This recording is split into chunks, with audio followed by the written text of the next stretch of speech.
তাহলে ডায়াবেটিস রোগীকে 6 বেলা চিনি খাওয়ানো হয় আরো বেশি তাদেরকে রোগী বানানোর জন্য। 10 বছর ধরে খাচ্ছে, 15 বছর ধরে খাচ্ছে, 20 বছর ধরে খাচ্ছে, এর মাথায় কিছু আছে? আজকে আপনার এই পরিণতির জন্য একমাত্র আপনি ছাড়া আর কেউ দায়ী না। তা আপনাদের ডায়াবেটিস আছে কারো এখানে? যাদের আছে সবাই হাত তোলেন, যাদের ডায়াবেটিস আছে সবাই। আসসালামু আলাইকুম রহমতুল্লাহি ওয়া বারাকাতুহু। সবাই ভালো আছেন? আলহামদুলিল্লাহ। আজকে পবিত্র দিন, জুমার নামাজ আছে।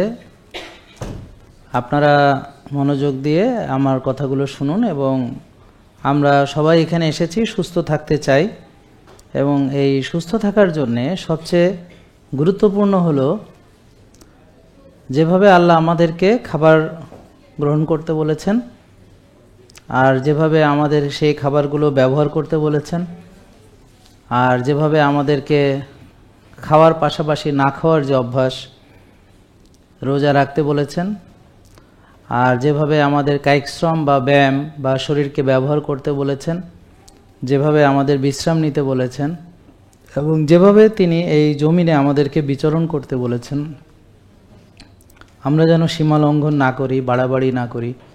এখন যত রোগ হচ্ছে, বিশেষ করে ডায়াবেটিস, এটার মূল কারণ হলো কোষে অতিরিক্ত চর্বি জমছে, টক্সিসিটি এবং ইনফ্লামেশন, প্রদাহ একত্রিতভাবে কোষে এমন একটা পরিস্থিতির সৃষ্টি করছে যে আপনি যে খাবার গ্রহণ করছেন সেই খাবারের সঙ্গে, যেমন ধরেন ভাত, রুটি, ফল, দুধ, চিনি জাতীয় যে খাবার, এই যে চিনিটা প্রবেশ করছে সেই চিনিটা কোষে ঢুকতে পারছে না, তো রক্তের চিনি বাড়ছে, এটার নাম ডায়াবেটিস। তো যার কোষ ফাঁকা, খালি, কোষে প্রদাহ নেই, টক্সিসিটি নেই, অতিরিক্ত চর্বি জমানো নেই, তার ডায়াবেটিসও নেই। তাহলে রোজা যে সঠিকভাবে রাখবে তার ডায়াবেটিস থাকতে পারবে না, বা হলেও ভালো হয়ে যাবে। তাহলে আল্লাহ তাআলা আমাদেরকে কল্যাণের জন্য এটা দিয়েছেন। তা আমরা এখানে সূরা বাকারা 184 নম্বর আয়াতে আল্লাহ বলেছেন, তোমাদের জন্য রোজা রাখা উত্তম যদি তোমরা জানতে।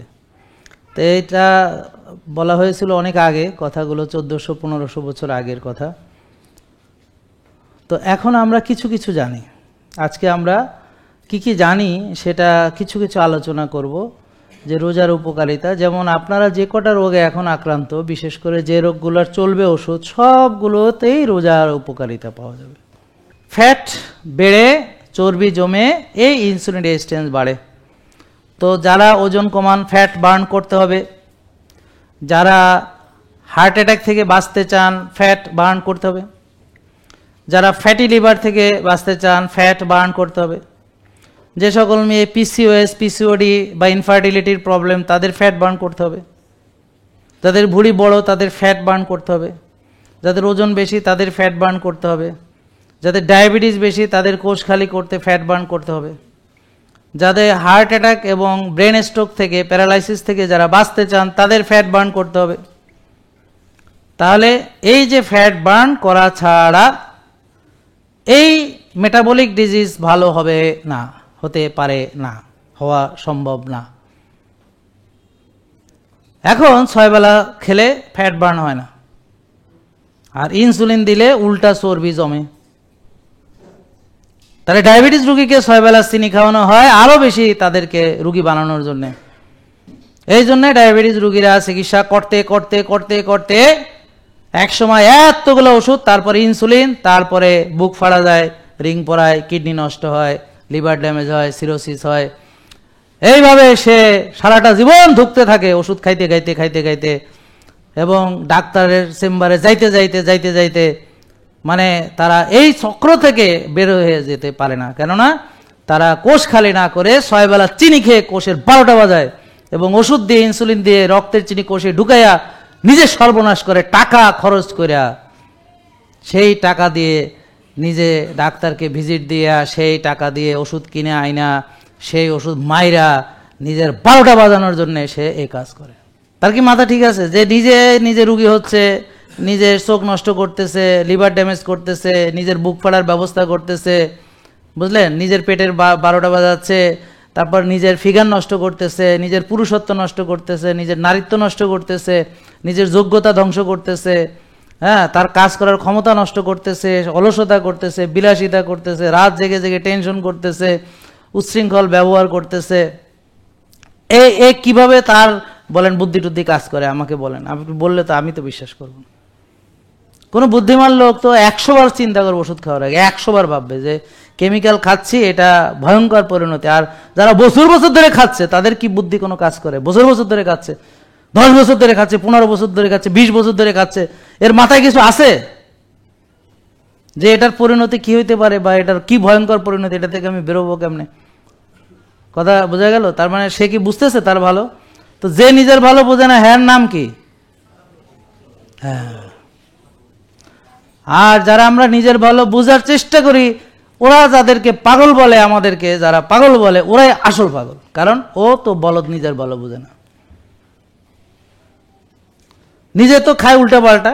এখন আপনি সেটা খান না বলে আপনাকে বলে তুই পাগল নাকি, এটা খাইস না, ওটা খাইস না, সেটা খাইস না। আসলে তো পাগল সে নিজেই, যে তুমি যে এত কিছু খাইছো, খাই এখন কি করো, এত মুট মুট ভরে ওষুধ খাও, তো এই নাকি তোমার বুদ্ধি? মুট ভরে ওষুধ খাও, এটা কি বুদ্ধি হইলো? আল্লাহ কি তাই বলছে? তাইলে ব্রেনের ক্লারিটি বা মেন্টাল ক্লারিটি বা ফোকাস, এবং বাচ্চাদেরকে বলে এই পরীক্ষা বেশি বেশি করে খা, নাহলে পরীক্ষা। আরে বাচ্চাদের ব্রেন ডেভেলপ করে রোজার মধ্যে, বিডিএনএফ রিলিজ হয়, ব্রেন ড্রাইভ নিউরোট্রপিক ফ্যাক্টর, এটাকে ব্রেনের সার বলে, নিউরোজেনেসিস হয়। হ্যাঁ, এটা হচ্ছে রোজার মাধ্যমে, না খেয়ে থাকার মাধ্যমে হয়, সায়েন্স দ্বারা প্রমাণিত। তাহলে না খেলে গ্রোথ হরমোন কয় গুণ বাড়ে? প্রায় 5 গুণ। আর বিডিএনএফ রিলিজ হয়, ব্রেন ড্রাইভ নিউরোট্রপিক ফ্যাক্টর, যেটা সিন্যাপটিক প্লাস্টিসিটি, ফোকাস, মেমোরি এবং নিউরোপ্লাস্টিসিটি এবং নতুন নতুন নিউরোজেনেসিস পাথওয়ে তৈরি করতে সাহায্য করে। নিউরোপ্লাস্টিসিটি মানে হচ্ছে অভ্যাস, বুঝতে পেরেছেন? পাথওয়ে ভালোও হতে পারে, খারাপও হতে পারে। ধরেন ভালো কাজ করতে করতে ভালো একটা অভ্যাস আপনার ব্রেনের পাথওয়েতে চলে গেছে, এখন আপনি অটোমেটিক্যালি ভালো কাজ করেন, অটোমেটিক্যালি, যেমন ভোরে ওঠেন অটোমেটিক্যালি, বা ভোরে উঠে মসজিদে চলে যান, এটা একটা অটোমেটিসিটি ডেভেলপ করেছে। আর কিছু লোকের নিউরোপ্লাস্টিসিটি হইল দেরি করে ঘুমাবে, দেরি করে উঠবে, মসজিদে যাবে না, ওইটা তার একটা পাথওয়ে তৈরি হয়েছে। তা এখন সে যদি ভালো হইতে চায় তাহলে ওই পথে আর হাঁটবে না। তারপরে সে কোন পথে হাঁটবে? ওই যে আর্লি উঠবে, মসজিদে যাবে, নামাজ পড়বে, এভাবে করতে করতে তার নতুন পথ তৈরি হবে। আর ওই পথে না হাঁটতে হাঁটতে ওই পথটা বন্ধ হয়ে যাবে। বোঝা গেল? তারপরে যাদের আপনাদের কোনো খারাপ অভ্যাস আছে, সিগারেট খান, তামাক খান, জর্দা খান, পান সুপারি খান, তা আপনারা এটা না খেলে আস্তে আস্তে এই অভ্যাসটা চলে যাবে। এটা কেবল অ্যাবস্টিনেন্স, বুঝছেন? অভ্যাসটা আপনি বিরত, রোজা মানে বিরত। রোজা রেখে আমরা পান আহার থেকে বিরত থাকি, স্মোকিং করা থেকে বিরত থাকি, তামাক জর্দা খাওয়া থেকে বিরত থাকি, খারাপ কাজ করা থেকে বিরত থাকি, মিথ্যা কথা বলা থেকে, অশ্লীল কাজ করা থেকে, ঝগড়া ফাসাদ করা থেকে, ঠিক আছে? মনে আছে? তাহলে এগুলো না করতে করতে আমি যেন এই পাথওয়েগুলো বন্ধ হয়ে যায়, আমি যেন ওই পথে। এখন যদি আপনি মনে করেন যে না আমি রোজার মাসে আমি ফজরের নামাজ জামাতে পড়ছি, তারপরে যেদিন ইবলিস ছাড়া পাইছে, তারপর আপনাকে বলছে তুই আর জীবনে মসজিদে যাইতে পারবি না, অন্তত আমি যে কয়দিন আছি, তা আপনি আর যান না। এখন তা আবার রোজার মাস যদি সামনে আসে তখন হয়তো যাইবেন। তাহলে ইনসুলিন থেকে বেরোতে পারবে কারা? যার ইনসুলিন বলেন তৈরি হয়। সেই পরীক্ষার নাম কি? হ্যাঁ, এই তো শিখছেন, এই তো শিখছেন। সব ওমাইয়ার, যা কব কয় সব ওমাইয়ার। আগে বলেন যে ইনসুলিন তৈরি হয় কিনা এই টেস্টের নাম, তারপর কথা শুনবো, এর আগে শুনবো না। এটার নাম কি? হ্যাঁ, কে বলছে? কি বোন? এই ঘুমায় ঘুমায় বোন হেইটা উত্তর দিছে, মাশাআল্লাহ। আপনি এদিকে আসেন, আপনাকে আমি পুরস্কার দিব, এদিকে আসেন। এই বোন ঘুমায়ও উত্তর সঠিক দিছে। এই যে আপনার জন্য হলুদে হলুদে মিল আছে। হ্যাঁ আসেন, বলেন সি পেপটাইড। তাহলে ওর আম্মার সি পেপটাইড যদি ভালো থাকে অবশ্যই ইনসুলিন থেকে বেরোনো সম্ভব। জাজাকাল, অনেক ধন্যবাদ আপনাকে, থ্যাংক ইউ। এটা হলো সি পেপটাইড। হ্যাঁ ঠিক আছে। সি পেপটাইড মানে যে ইনসুলিন তৈরি হয়, তো ওনার ইনসুলিন তৈরি হলে তাইলে ইনসুলিন থেকে বেরোতে পারবে। আর যদি ওর ইনসুলিন তৈরি না হয় তো আমাদের 1000 রুগীও ইনসুলিন ছেড়ে দিলে হ্যাঁ সেই তথ্য যেন ওর কোনো লাভ হবে না, কারণ ওর মা ছাড়তে পারবে না। নাকি বোঝেন না কথা? বা আমাদের 10 লক্ষ লোকও যদি ইনসুলিন ছাড়ে ওর মা পারবে না, কারণ ওর যদি ইনসুলিন তৈরি না হয়। তাহলে এখন পারবে কি পারবে না এটার উত্তর জানার জন্য আমাদেরকে তার ইনসুলিন তৈরি হয় কিনা, ইনসুলিনের লেভেল জানা দরকার। তারপর মানার পরে তার সুগার নর্মাল হচ্ছে কিনা, বা অনেক দিন ইনসুলিন দিছে, এখন ইনসুলিন ছাড়া সে বাইরে থেকে ইনসুলিন দেওয়া ছাড়া তার বডি চলতে পারছে কিনা। তো অনেক দিন দিতে দিতে তার কি হয়েছে, সেটার প্রতি ডিপেন্ডেন্সি চলে আসছে। তাহলে এইটার উত্তর তো আলাদা, তাই না? নাকি? হ্যাঁ, এই নলেজ লাগবে। তাহলে এই নলেজটা ছাড়া আপনি পারবেন না। এখন এই নলেজগুলো আছে, যেমন এখানে এত লোক, তার ভিতরে একমাত্র একজনের। আমার কথা বুঝেন নাই? তার মানে জ্ঞানের অভাবে আপনারা রোগী। বোঝা গেল? জ্ঞানের অভাবে রোগী। এমনকি যারা ফলো করে যে ভালো হয়েছে আসেন, তারা পর্যন্ত পূর্ণাঙ্গ নলেজ রাখে না, বুঝছেন? কিন্তু আমি চাই যে আপনারা শিখেন, শিখে নিজে নিজে নিজের চিকিৎসা যেন করতে। আসসালামু আলাইকুম। সংক্ষেপে। হ্যাঁ স্যার কেমন আছেন? আলহামদুলিল্লাহ। হ্যাঁ স্যার, কথা তো বলতে অনেক সময় লাগবে, এত কথা তো বলবো না, যেটা মূল পয়েন্ট সেটাই বলবো। আমি জানুয়ারি মাস থেকে আপনাকে ফলো করি। এখন আমি ওষুধ মুক্ত। আমার অনেক সমস্যা ছিল, ডায়াবেটিস, ফ্যাটি লিভার, হার্ট অ্যাটাকের ঝুঁকিটা অনেক ছিল, ডিমেনশিয়া হয়ে গেছিল। আমি 2 মিনিট পরে মানে আসলে টাকা রেখে হ্যাঁ ভুলে যেতাম। আপনার হাজবেন্ড আছে? হ্যাঁ, আমার হাজবেন্ড বাইরে থাকেন। আচ্ছা, তার সাথে ঝগড়া হলে মনে থাকতো না, তাই তো? হ্যাঁ, এটা কিন্তু ভালো ছিল, এখন মনে থাকে। হ্যাঁ, এখন আল্লাহর রহমতে আমার 2-3 বছর বয়স থেকে, বুদ্ধির বয়স থেকে যা ছিল আমার এখন ব্রেনে সব ধরা পড়ে। আমি কোথায় ভুল করছি, কোথায় সঠিক করছি। কবে কি খারাপ খারাপ বলতে সব মনে আছে? হ্যাঁ, সব মনে আছে। ঝগড়ার সময় কাজে লাগবে। এটা প্লাস পয়েন্ট। তা আলহামদুলিল্লাহ, আমি আল্লাহর কাছে লাখো শুকরিয়া। স্যার বলছিল যে যদি আল্লাহর কাছে চাওয়ার মতো চাওয়া যায় সেটা আল্লাহ দিবে, আল্লাহ দেওয়ার জন্যই বসে আছে, আল্লাহ দেওয়ার জন্য বসে আছে। আমি সেভাবেই আল্লাহর কাছে চাইছিলাম, আল্লাহ আমাকে দিছে। আমি সেই বগুড়া জেলা থেকে দৌড়ে দৌড়ে এবার দিয়ে 4 মাস আসলাম। আমি খুব সন্তুষ্ট। আমি এখনো একটু দুর্বল ফিল করি, আমার একটু মানসিক টেনশন এখনো আছে, তবে আমি শারীরিক সুস্থ কিন্তু মানসিকভাবে একটু বিধ্বস্ত। আমার ছেলেটা একটু অসুস্থ, স্যার এর সঙ্গে একটু পরামর্শ দিবেন। ঠিক আছে। মানে ওটি মানসিক রোগের ওষুধ খাচ্ছে কিন্তু কোনো উন্নতি নাই। না, অসুবিধা নেই, মানসিক রোগের ওষুধ খাচ্ছে, ডাক্তার দেখাবে, পাশাপাশি আমাদের লাইফ স্টাইল ফলো করবে, আর উন্নতি দিবে আল্লাহ, ও মানবে। ঠিক আছে, আপনি সাহায্য করবেন। আর একটা কথা বলবো, সেটা হচ্ছে আমার বাবা ক্যান্সারের পেশেন্ট, 1.5 বছর হলে লাং ক্যান্সার। উনি এখন থেরাপি অনেকগুলো দেওয়া হয়েছে, এখন আপাতত টাকার অভাবে আমাদের ট্রিটমেন্ট বন্ধ আছে। আপনার একটা ভিডিওতে আমি দেখছিলাম যে ওই যে চট্টগ্রামে যে মনির ফাউন্ডেশনের বিষয়টা আপনার ভিডিও দেখছিলাম, যে যদি কারো টাকার অভাবে চিকিৎসা বন্ধ হয়ে যায়, এটা যোগাযোগ করলে আমি কিছু ব্যবস্থা করতে পারবো। আমার বাবা এখানে আসতে চাইছিল, আমি আনলাম না, যে বাবা আগে যাওয়ার দরকার নেই, আমি ডক্টরের সাথে কথা বলি, অনেক ভালো মানুষ, ওখানে আলাপ করে দেখেন, কারণ আমি বলতে পারবো না, তারা তাদের বিষয়ে তারাই বলতে পারবে, আপনি যোগাযোগ করেন তাদের সাথে। ঠিক আছে। আর আমার বাবাকে কি এখন এই লাইফ স্টাইল মানাতে পারবো আমরা? মানে শেষ মানে এই লাইফ স্টাইল সবারই মানা উচিত, কারণ হচ্ছে সুস্থ খাবে, তা সবাই সুস্থ খাবে, সবাই আল্লাহর নিয়ম মানবে। এই লাইফ স্টাইল মানার জন্য তার ক্যান্সার থাকা বা না থাকা জরুরি না, সবারই মানা দরকার। আমার রোগ নেই তাও মানি, আপনার আছে মানবেন, ও মানবে, সবাই মানবে, পৃথিবীর সবাই আল্লাহর দেওয়া লাইফ স্টাইল মানবে। এটা তো আর আমার দেওয়া লাইফ স্টাইল না, এতক্ষণ ধরে আর বুঝাইলাম কি। সেটাই তো। আমার বাবা তো মানে ওষুধ নির্ভর।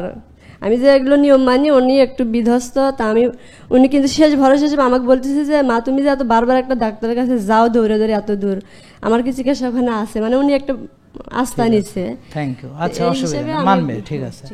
চিকিৎসা পাশাপাশি আমাদের নিয়ম কানুন মানবে। বসেন। এখন আসেন এই যে ক্যান্সার রোগটা, তো দেখেন আমি মানে লাং ক্যান্সার, যেমন ওনার ফাদার সিগারেট খেতেন কিনা আমি জানি না, তো এখন উনি খেয়ে সিগারেট খেয়ে খেয়ে নিজের ফুসফুসের নিজে 12টা বাজিয়েছেন, কিন্তু এখন কমতে ওনার অনেক কষ্ট হচ্ছে। এরকম আপনাদের সবারই একটা সময় গিয়ে কষ্ট হবে, খুবই কষ্ট হবে, খুবই কষ্ট হবে, তখন মেনে নিতে পারবেন না। হ্যাঁ, এখনো সময় আছে। তো দেখেন, এই যে অলসতা শয়তান আপনাকে ধোকার ভিতর ফেলেছে, এটা থেকে বাঁচার জন্যে আজ শুরু করবো এক্সারসাইজ, আজ শুরু করব খাওয়া দাওয়া, আজকে থেকে শুরু করবো, এই মুহূর্ত থেকে শুরু করবো। কি বলেন, রাজি? তো দেখেন, আমাদের সময় কম, আমি সংক্ষেপে কিছু, যেমন মাসেল কন্ট্রাকশন, আমরা যে মাসেল পাম্প করি, আমরা যদি এই যে মাসেল পাম্প করি, মাসেল কন্ট্রাকশন হলে ইনসুলিন এর সাহায্য ছাড়াই রক্তের চিনি কোষে ঢুকতে পারে। এই জন্য ডায়াবেটিস রোগী যদি সে ভালো মাসেল পাম্পিং এক্সারসাইজ করে, তাহলে তার এটাই একটা মেডিসিন যেটা দিয়ে চিনি কমবে, ডিরেক্ট কমবে। হাঁটা না, হাঁটতে হবে, কিন্তু স্পেশালি এটা হাই ইন্টেন্সিটি ইন্টারভেল ট্রেনিং, কথা বুঝতে পারছেন? হ্যাঁ, তারপরে যে একটু ওজন নিয়ে একটু ব্যায়াম করা, মাসেল ট্রেনিং, একদম প্রমাণিত সত্য, একদম সায়েন্টিফিক এভিডেন্স, ঠিক আছে? এটা একেবারে আপনি স্কোয়াট দেন বা একটু হাঁটেন, দৌড়ান বানাই পেশিতে, এটা গ্লুট4 ট্রান্সলোকেশন হয়, ইনসুলিনের সাহায্য ছাড়া সরাসরি সুগার ঢুকবে কোষের মধ্যে। তাহলে এটার রেফারেন্স অনেক আছে। তো এখানে এক্সারসাইজ, গ্লুট4 and skeletal muscle glucose uptake, এইটা আপনার এই যে কি বলে 2013 সালে এখানে অনেক সায়েন্টিস্ট ছিলেন, এটা আপনার দেখে নিন আপনারা। তারপর হচ্ছে এএমপিকে এবং মাইটোকন্ড্রিয়াল অ্যাক্টিভেশন, মানে আমরা যে এক্সারসাইজ করি এএমপিকে পাথওয়ে এবং মাইটোকন্ড্রিয়াল যে অ্যাক্টিভেশন হয়, ইনসুলিনের সেন্সিটিভিটি বাড়ায়, মাইটোকন্ড্রিয়াতে ফ্যাট অক্সিডেশন বা ফ্যাট বার্ন হয়, ডায়াবেটিস কমে, পিসিওএস কমে, ওবেসিটি রিভার্স হয় এবং ওষুধের যে অভিশাপ থেকে আপনি বের হতে পারবেন। মায়োকাইন্স রিলিজ হয়, অ্যান্টি ইনফ্ল্যামেটরি ইফেক্টস, যখন পেশি কাজ করে মায়োকাইন্স রিলিজ, ইন্টারলিউকিন 6, হ্যাঁ, আইরিসিন, এগুলো হচ্ছে অ্যান্টি ইনফ্ল্যামেটরি, প্রদাহ কমাতে সাহায্য করে, হ্যাঁ, ফ্যাটি লিভার কমাতে সাহায্য করে। এই যে ইনফ্ল্যামেটরি যে 60-70টার ডিজিজ, সেখান থেকে আপনাকে বের হয়ে আসতে সাহায্য করে। তো এটাও আপনার এই যে কোন জার্নাল থেকে নেওয়া, হ্যাঁ, এখানে রেফারেন্স দেওয়া আছে। তারপর হচ্ছে যে ইন্ট্রাহেপাটিক অ্যান্ড প্যানক্রিয়াটিক ফ্যাট, এই যে আপনারা জানেন যে লিভারে চর্বি জমলে ফ্যাটি লিভার, কিন্তু অনেকেই জানেন না প্যানক্রিয়াসের ভিতরেও চর্বি জমে। এমন আমাদের অনেক রোগী আছে যাদের যখন ফ্যাটি লিভার ভালো হয়েছে এবং প্যানক্রিয়াস যখন এই যে চর্বি মুক্ত হয়েছে, তার ইনসুলিনের উৎপাদন ক্ষমতা, ইনসুলিনের সেন্সিটিভিটি বেড়ে যাওয়াতে তার ইনসুলিনও লাগে না এখন, আর ওষুধও লাগে না, কোনো ওষুধ ছাড়াই তার এখন ডায়াবেটিস এবং প্রেশার সব কিছু নিয়ন্ত্রণে আছে। এইগুলো ডেটাগুলো আছে, সব কিছু জার্নালে আছে। আমরা যদি হাই ইন্টেন্সিটি ইন্টারভেল ট্রেনিং বা রেজিস্ট্যান্স ট্রেনিং করি, তাহলে আমার এই যে বিটা সেল রিকভারি হয়। তার মানে যাদের ওনার মায়ের যদি প্যানক্রিয়াসের বিটা সেলের উৎপাদন ক্ষমতা কমেও যায়, সেটাকেও আবার বাড়াইয়ে আনা সম্ভব। এই প্রশ্ন অনেকেই করে যে আমার সি পেপটাইড কম, এটা বাড়ানো যাবে কিনা। এখানে এভিডেন্স বলছে বাড়ানো সম্ভব, বিজ্ঞান বলছে বাড়ানো সম্ভব, গবেষণাপত্র বলছে বাড়ানো সম্ভব। এবং আমাদের তো জন নক কানাডা, উনি অলরেডি বাড়িয়েছেন।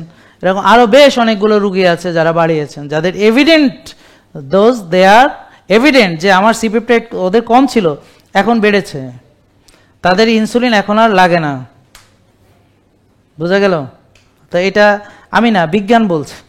বিটা সেল রিকভারি হয়, যে type 2 diabetes, aetiology and reversibility, এটা ডায়াবেটিলজি এর সবচেয়ে বড় একটা জার্নাল, 2013 সালে ডায়াবেটিলজিয়াতে এটা প্রকাশিত হয়েছে। এছাড়া পুরুষদের টেস্টোস্টেরন, পুরুষালী হরমোন, মেয়েদের ইস্ট্রোজেন, হ্যাঁ, তারপর আমাদের হিউম্যান গ্রোথ হরমোন, তারপর হচ্ছে এডিপোসিটিন, এইটা হরমোনাল, এগুলো বাড়ে কিভাবে? এক্সারসাইজে।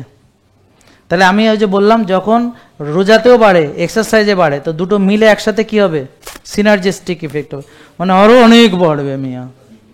হ্যাঁ, কি এর আপনারা নেতেন না পোতেন নারা, আমার খুব কষ্ট লাগে যে 3-4টা মাস যদি ভালো করে মানেন, আপনার সাথে শক্তিতে পারবে এরকম লোক খুঁজে পাওয়া যাবে না মিয়া। আর আপনি এখন হাঁটতে পারেন না, কী সব করেন না করেন, মানে একেবারে কি বলেন না বলেন, খুব কষ্ট লাগে। তো effects of acute chronic exercise on এই যে এডিপোনেসিটিন লেভেলস, এটা হচ্ছে মেটাবলিজমস, মানে 2014 সালে, মানে এই ইয়াতে জার্নালে আছে। তার মানে এই যে তথ্যগুলো আমি বানিয়ে বলছি না, হ্যাঁ, আপনারা এই যে এই জার্নালগুলো দেখবেন, কথা বুঝতে পারছেন? এই জার্নালগুলো দেখবেন। তা আমি যখন বিজ্ঞানের কথা বলবো, আমাকে বিজ্ঞানের এভিডেন্স লাগবে, যখন কোরআন হাদিসের কথা বলবো, কোরআন হাদিসের দলিল লাগবে। যেমন আল্লাহ বলেছেন যে আপনারা কখনো ওনার রহমত থেকে আপনি বঞ্চিত হওয়া যাবে না, বুঝছেন? আল্লাহর যে নিদর্শন আছে, রাত ও দিনে তোমাদের মধ্যে নিদ্রা তার অনুগ্রহ অনুসন্ধান করা, অর্থাৎ দিনে কাজ করবেন, রাতে তার অনুগ্রহ অনুসন্ধান করবেন, রাতে বিশ্রাম নেবেন। একেবারে আল্লাহ যেভাবে বলেছেন, আল্লাহর রহমত থেকে নিরাশ হবেন না আপনার। হ্যাঁ, ভালো হওয়া সম্ভব ভাইয়া। ঘুম এক প্রকার মৃত্যু, আপনাকে ভালো করে মারা না গেলে ভালো করে জীবিত হওয়া সম্ভব না। এটা নিয়ে আমার দীর্ঘ আলোচনা আছে, আমার সময় কম, তাই আমি সংক্ষেপে শেষ করছি।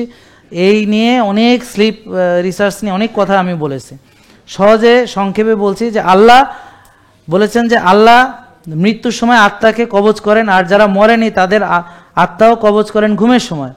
তার মানে আপনাকে এটা আল্লাহ বলেছেন, বিশ্বাস করতে হবে, এটা বিশ্বাস করতে হবে। আত্মশুদ্ধি, এটার জন্য অবশ্যই সঠিক ঘুম দরকার ভাই। রুহের ডিটক্সিফিকেশনের জন্য ঘুম দরকার, সেলের ডিটক্সিফিকেশনের জন্য ঘুম দরকার, তারপরে ডোপামিন ডিটক্সিফিকেশনের জন্য ঘুম দরকার, আর কর্টিসল ডিটক্সিফিকেশনের ঘুম দরকার, মানসিক প্রশান্তির জন্য ঘুম দরকার, হিলিংয়ের জন্য, রিপেয়ারের জন্য, এগুলোর জন্য ঘুম দরকার। তাহলে রাতে যারা জেগে থাকে ওরা না বুঝা আসলে আল্লাহর অনুসরণ করতে যাইয়া তারা শয়তানের অনুসরণ করে। কারণ রাত জেগে থাকলে দুনিয়া শয়তানি চিন্তা ভাবনা মাথার মধ্যে আইব, আকাইমা কুকামা। আগে রাত জাগতে হলো চোর, বদমাইশ, পুলিশ আর ডাক্তার আর চৌকিদার, এখন সবাই জাগে। ঠিক আছে, তো এখন যাক, নিশ্চয়ই রাতের ইবাদত মন ও বাক্যকে অধিক সংযত করে এবং শ্রেষ্ঠভাবে প্রকাশ করে। এটার বাংলাটা একটু ভিন্ন রকম হয়েছে, আসল কথা হচ্ছে আপনার আত্মনিয়ন্ত্রণ, এটা ঘুমের জন্য দরকার। আর ঘুমের মাধ্যমে ওই যে গ্লিম্ফেটিক সিস্টেম, যেটা ওই যে রোজার মাধ্যমে, অর্থাৎ রোজা এবং ঘুম একে অপরকে আর সাথে ব্যায়াম কি করে, পোটেনশিয়েট করে, পরিপূরণ। তাহলে তিনটা জিনিসের একই রকমই উপকারিতা। তার মানে ঘুমের সময় ঘুম, ব্যায়ামের সময় ব্যায়াম, আর খাওয়ার সময় খাওয়া, আর রোজার সময় রোজা। তার মানে এবার বুঝতে পেরেছেন? হ্যাঁ, আমরা ছোটবেলায় একটা গান ছিল, পড়ার সময় পড়ো, খেলার সময় খেলো, মনে আছে সেই? হ্যাঁ, এরকম। তাহলে ডেল্টা স্লিপ, আমি সংক্ষেপে চলে যাচ্ছি। স্মৃতি সংগঠিত হতে মেমোরি কনসলিডেশন, কোষ মেরামত হয়। আমার যে কোষের যে সারাদিন কাজকর্মের ফলে যে ড্যামেজগুলো হয়, ইঞ্জুরিগুলো হয়, সেগুলো রিপেয়ার হিলিং হয় কখন? ঘুমের ভিতরে। হরমোন তৈরি হয়, যেমন পুরুষদের পুরুষালী হরমোন, মেয়েদের মেয়েলি হরমোন। তারপর হচ্ছে যে ইমিউন সিস্টেম আপনার প্রশিক্ষিত হয়, ইমিউন সিস্টেমকে ট্রেনিং করানো হয় ওই সময়। আর না ঘুমালে সে ট্রেনিং পাবে না, বুঝতে পারছেন? তারপর হচ্ছে যে দেহ টক্সিন মুক্ত হয়, আর ব্রেনকে লিটারেলি ভালো করে ওয়াশ করা হয়। হ্যাঁ, এটা এটা এটা এই জার্নাল থেকে নেওয়া হয়েছে, হোয়াই উই স্লিপ, এই বই থেকে। হ্যাঁ, তারপর সার্কাডিয়ান রিদম, মানে দেহ ঘড়ি এবং পৃথিবীর ঘড়ি দুটোকে, যেমন রাতে ঘুমানো, দিনে কাজ করা। হ্যাঁ, সহজে হলো এটা। তা এইটা আমার দিনে সূর্যের আলো থেকে ভিটামিন ডি, রাতে হচ্ছে মেলাটোনিন। তো এই যে মানে মর্নিংয়ে সানলাইট আমার কর্টিসলকে করে জাগাতে সাহায্য করে, আর ইভিনিংয়ে ডার্কনেস, মেলাটোনিন ঘুমের সহায়তা করে। তা এগুলো নিয়ে আমি অনেক আলোচনা করেছি। ঘুমের স্তরগুলো নিয়ে একদিন বিস্তারিত আলোচনা করেছিলাম, আছে আমার লেকচার। N1 মানে লাইট স্লিপ, N2 মানে মেমোরি কনসলিডেশনের জন্য, N3 ডিপ স্লিপ। হ্যাঁ, আবার REM, নন REM স্লিপ আছে। তো যখন আমরা ওই যে REM স্লিপ হয়, তখন আমরা ড্রিমিং, ইমোশনাল প্রসেসিং, ব্রেনের প্লাস্টিসিটি এবং লং টার্ম মেমোরি এবং ক্রিয়েটিভিটি, এগুলা। আর নন REM স্লিপের ভিতরে হচ্ছে ডিপ হিলিংগুলো হয়। তো এগুলো REM মানে যেখানে স্বপ্ন দেখি, হ্যাঁ, আর নন REM যখন চোখ নড়াচড়া করে না। আর ডেল্টা স্লিপে কোনো স্বপ্ন নেই, স্বপ্নবিহীন গভীর ঘুম, এটা হলো ডিপ হিলিংয়ের জন্য। তো এগুলো এক একটা ঘুমের এক এক রকম উপকারিতা। যাই হোক, তো এখন আমরা যদি দিনের আলোতে না যাই, তাহলে আর যদি রাত্রে লাইট জ্বালায় রাখি, তাহলে মেলাটোনিন ওয়াশ আউট হয়ে যাবে। আমরা যদি বেশি টেনশন করি, তাহলে আমার কর্টিসল বেড়ে যাবে, মেলাটোনিন ওয়াশ আউট হয়ে যাবে। তো এই জন্য মেলাটোনিন আমাদের অত্যন্ত গুরুত্বপূর্ণ, এবং এটার অ্যান্টিঅক্সিডেন্ট প্রপার্টিজ আছে। গ্রোথ হরমোন গুরুত্বপূর্ণ, সেটাও এই যে ঘুমের ভিতরে দেখেন, মাসেল রিপেয়ার, ফ্যাট বার্ন। আবার কর্টিসল লেভেল কমানোর জন্য, হ্যাঁ, এটা আমার স্ট্রেস থেকে বাঁচাতে সাহায্য করে, অ্যাংজাইটি থেকে বাঁচাতে সাহায্য করে, মন ভালো রাখার জন্য সাহায্য করে। যারা ঘুমাতে পারে না, ওদের হজম ভালো হয় না, ওদের মন খারাপ থাকে। তারপর হচ্ছে লেপটিন, হ্যাঁ, এটা স্লিপের সময় বাড়ে, যেটা স্যাটাইটি হরমোন। লেপটিনের অভাবে আপনি খালি খাই করেন। হ্যাঁ, লেপটিন না থাকলে খালি দেবেন, যদি রাত জাগেন খালি খাই, মানে সারাদিন খালি খাইতে মন চাইবো। কি খাইতে মন চাইবো জানেন? ক্রিসপি, ক্রাঞ্চি, ডুবো তেলে ভাজা, মশমশা, কসকসা আর মিষ্টি জাতীয় জিনিস। হ্যাঁ, এগুলা খাইতে মন চাইবো। গ্রেলিন, এটা হাঙ্গার হরমোন। তো মানে ঘুম না হলে গ্রেলিন কমে যায়, তো হাঙ্গার হরমোন, তার মানে খাই খাই ভাব। হ্যাঁ, তারপর হচ্ছে ইনসুলিনের সেন্সিটিভিটি কমে যায়, ভালো ঘুমালে ইনসুলিনের সেন্সিটিভিটি বাড়ে, ব্লাড সুগার কন্ট্রোল করতে সাহায্যতা করে। তারপর ব্রেন ডিটক্সিফিকেশন, এটা নিয়ে আগেও বলেছি। তারপর ঘুম না হলে কী হয় এটা আমরা বুঝি, ডায়াবেটিস বেশি হয়, ইনসুলিন রেজিস্ট্যান্স বেশি হয়, ব্লাড সুগার বাড়ে, কর্টিসল লেভেল বাড়ে, প্রদাহ বাড়ে, ইমিউনিটি কমে, মেন্টাল ফোকাস কমে, মেজাজ খারাপ হয় এবং রিফ্লেক্স কমে, রিয়াকশন টাইম। ব্যাডমিন্টন খেলতে গেছেন, দেখা গেল বল চলে যাওয়ার পর হাত যাবে, হ্যাঁ মানে আমি যখন দেখি যে কেউ ঠিক মতো খেলতে পারতেছে, আমি তো রাতে কয়টা ঘুমাইছে এটা ঠিকই দেখা যায় ধরা যে না স্যার ঘুমাইতে দেরি হয়েছে, তাই আমি কি এই জন্যে। হ্যাঁ, তারপর টেস্টোস্টেরন লেভেল কমে যায়, তো পুরুষ আর পুরুষ থাকে না, হ্যাঁ মেয়ে আর মেয়ে থাকে না, বুঝতে পারছেন? এগুলো সব কিছু, তো আপনি ঘুম উল্টা হয়ে গেলে আপনার সব কিছু উল্টে পাল্টে যাবে, মনে থাকবে এই কথাগুলো।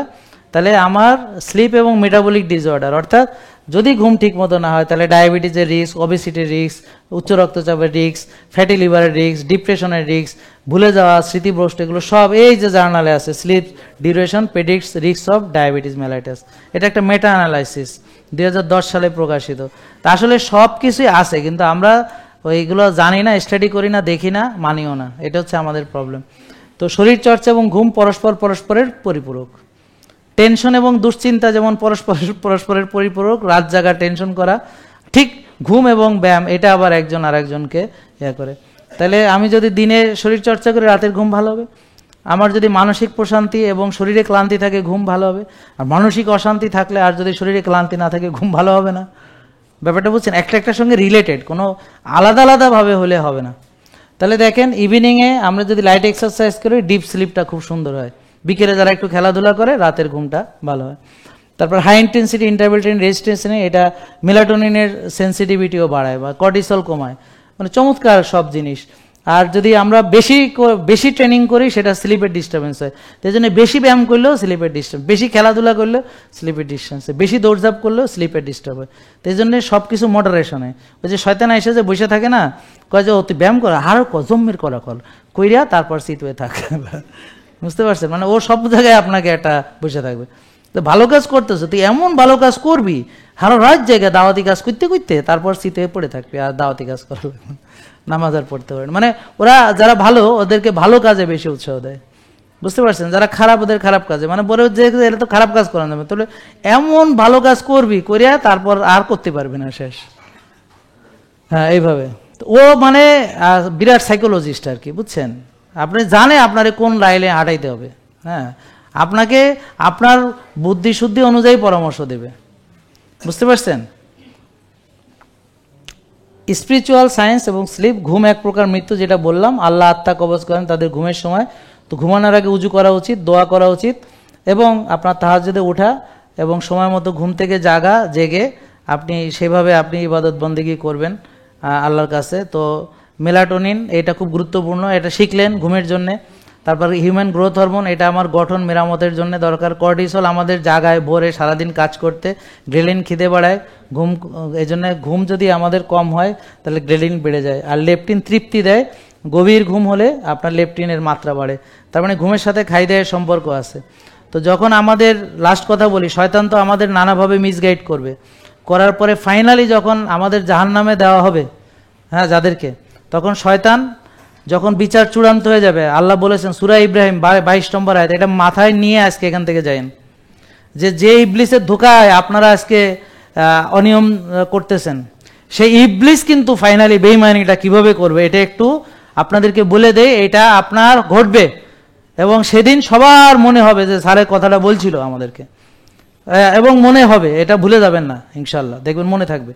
তো সূরা ইব্রাহিম, আর যখন বিচার চূড়ান্ত হয়ে যাবে তখন শয়তান বলবে, ইবলিস বলবে, আল্লাহ তোমাদের সত্য প্রতিশ্রুতি দিয়েছিলেন আর আমিও দিয়েছিলাম, কিন্তু আমি তোমাদের সাথে বিশ্বাসঘাতকতা করেছি। আল্লাহ প্রতিশ্রুতি দিয়েছিলেন জান্নাত, নাজাত, রহমত, আর ইবলিস দিয়েছিল মিথ্যার ক্ষণস্থায়ী আরাম, আয়েশ, ভোগ বিলাসিতা। তো ইবলিস বলবে আমার কোনো ক্ষমতা ছিল না, আমি শুধু ডেকেছি আর তোমরাই সাড়া দিয়েছো, মানে এবার আপনার গাড়ের দোষটা চাপায় দিবে, যে আমি খালি কইছি এটা খাও মজা তো তুমি খাইছো, আমি কইছি রাত জাগলে ভালো তুমি জাগছো, আমি কইছি অলসতা করতে তুমি করছো, আমি কইছি 6 বেলা খাইতে খাইছো, আমি কইছি ওষুধ খাইতে খাইছো, আমি কইছি বুক ফাটতে ফাটছো, হ্যাঁ, মানে ইবলিস মানে যা আপনাকে, কিন্তু এটা যে আপনার জন্য ভালো না। যেমন যারা 15 বছর ওষুধ খাইছে, 20 বছর ওষুধ খাইছে, এখন টের পাইতেছেন না এটা যে ভালো না? পাইতেছেন তো? হ্যাঁ, এখন তো বুঝতেছেন নাকি? ওকে, যারা শুরু করছেন হেরা বুঝবেন পরে, কিন্তু বুঝবেন, ঠিক আছে? যারা ইবলিসের অনুসরণ করছে, হ্যাঁ, সে যত বড় নাস্তিক হোক, যেই হোক না কেন, বা আমরাও, হ্যাঁ, তারা বুঝবো এক সময়, ঠিক আছে? তো বুঝা, তো ইবলিসে তখন বলবে কি, না আমি শুধু প্রলোভন দিয়েছি, সিদ্ধান্ত তোমরা নিয়েছো। আমি তোমাদের ঘাট ধরে বিরিয়ানি খাওয়াইনি, আমি তোমাদেরকে আমি তোমাকে মানে গুতায় গুতায় রাত জাগাই নেই, আমি তোমার লোহা দিয়ে খোঁচাই নেই।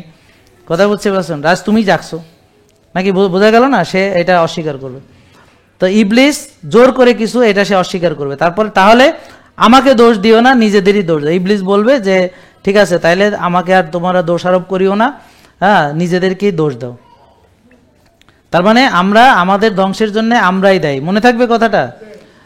আজ ইবলিস লাস্টে কি বলবে? আজ আমি তোমাদের সাহায্য করতে পারবো না, তোমরাও আমাকে সাহায্য করতে পারবে না।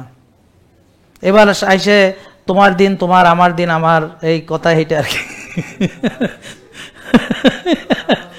হ্যাঁ, কি? হ্যাঁ হ্যাঁ হ্যাঁ।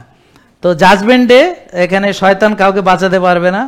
তো এই জন্য আপনারা যারা শয়তানকে বন্ধু ভাবছেন, ও কারো বন্ধু না, কখনোই ছিল না, সবসময় আপনার শত্রু, সবসময় আপনার শত্রু। অতএব আপনারা এটা বোঝার জন্য কিচ্ছু না, আল্লাহ যা বলেছেন তার বিপরীত যেটাই করবেন এটা ইবলিসের পরামর্শ। মনে থাকবে কথা? মনে থাকবে? হ্যাঁ, আল্লাহ যা বলেছেন তার বাইরে যা সব ইবলিসের পরামর্শ। মনে থাকবে? এটা ভালো করে মনে রাখেন। সে আপনার বন্ধু না, সে আপনাকে রোগী বানাবে। আল্লাহ আপনার বন্ধু, তিনি আপনাকে সুস্থ রাখতে চান বলে ডিসিপ্লিন দিয়েছেন এবং ডিসিপ্লিন মানতে বলেছেন।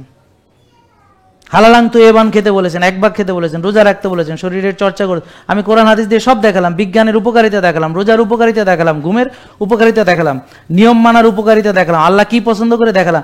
এরপরেও যদি আপনারা এটা না করেন তাহলে আপনিও। কিন্তু যাকে বন্ধু ভাবছেন সে বেঈমানি করবে, এটা একটু শুনে যান, শুনে যায় তারপর দেখেন। তোমরা আমাকে আল্লাহর অংশীদার করেছিলে, আমি এখন তা অস্বীকার করছি, ব্যাস। তখন আপনারা যতই আল্লাহর হাত পা ধরেন, হ্যাঁ, কোন যে আল্লাহ আবার দুনিয়াতে পাঠাও, কোনো লাভ হবে না, আর পাঠাবেন না। আমার কথা বুঝতে পারছেন? জি ভাই, হ্যাঁ মনে আছে, হ্যাঁ, কথা বুঝতে পারছেন? তো নিশ্চয়ই জালিমদের জন্য রয়েছে যন্ত্রণাদায়ক শাস্তি। পৃথিবীতে সামান্য একটু রোগ শোক এটুকুই, আর আসল শাস্তি অপেক্ষা করে আছে। আমরা নিশ্চয়ই তওবা করব, ক্ষমা চাইব এবং ফিরে আসব। আমিন। আসসালামু আলাইকুম রহমতুল্লাহ। জেকে লাইফস্টাইল, ওষুধ মুক্ত সুস্থ জীবন।